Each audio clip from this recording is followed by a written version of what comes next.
Ủa mà nha y da nhâm bài ọt đi đua ảo tôi nhâm mì ọt nhầm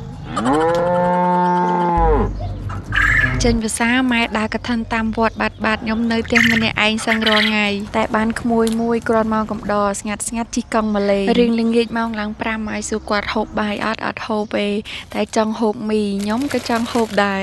រករបស់របរបន្លែប្រឡុកមកធ្វើញ៉ាំតែម្ដងធ្វើមីគោកញ៉ាំម្នាក់2កញ្ចប់តែមានណា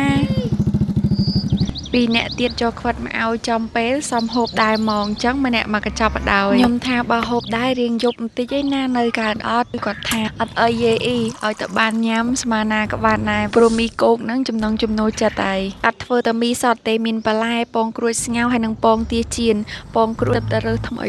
ផ្អែមមក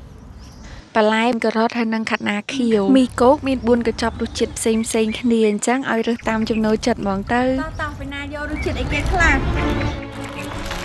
em cho chết mùi này មីគោកកូរ៉េណូមានច្រើនរសជាតិដែលតម្រូវតាមចិត្តរបស់យើងមានរសជាតិទឹកស្អ៊ីវខ្ទឹមសរសជាតិទុកពូគីរសជាតិឆ្អឹងជំនីគោហិលនិងរសជាតិឈីហិល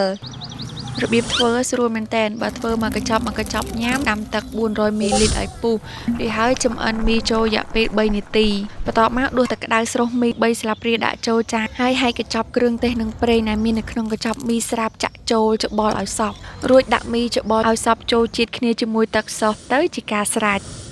ធ្វើមីគោកអញ្ចឹងកុំភ្លេចចៀនពងយកជាប់ភ្នៅពេលញ៉ាំហែកយកទឹកពងទាជ្រលក់ជាមួយនឹងមីកាន់តែបង្កើនរសជាតិឆ្ងាញ់មួយកម្រិតទៀត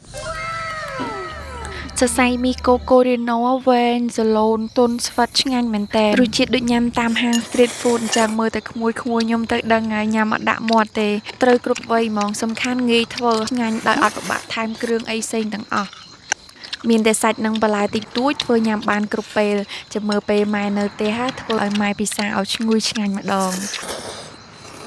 Ủa mà nha y ក្មួយខ្ញុំហ្វេនផ្កាប់មុខជាមួយមីកូរ៉េណូហ្មងតាំងពីមីទឹករហូតដល់មីគោកចេញថ្មីនេះទៀតតែមិនមែនតែក្មួយណាអ៊ីក៏ដូចគ្នាដែរ